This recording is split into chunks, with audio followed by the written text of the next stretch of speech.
Ici, on était sur une futée résineuse d'épicéa de Sitka et le peuplement était malade. Il était atteint par le dendroctone, qui est un parasite de l'essence, qui a nécessité qu'on réalise une coupe rase sur 1 hectare.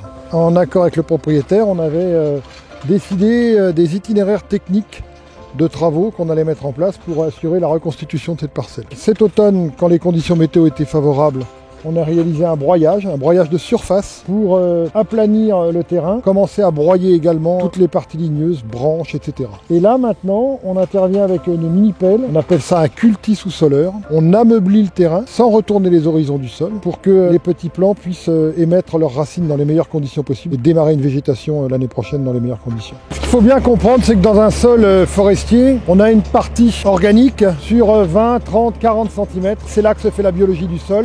C'est là que se fait la synthèse de la matière organique et c'est là que se fait l'alimentation du sol et par voie de conséquence l'alimentation des arbres. Donc quand on fait des travaux comme cela, le but c'est pas de retourner. Il ne faut surtout pas envoyer dans le fond du potet la couche organique. Si on enlève et on remet, on retourne les horizons et c'est tout de suite une catastrophe. Donc on bouleverse très peu le sol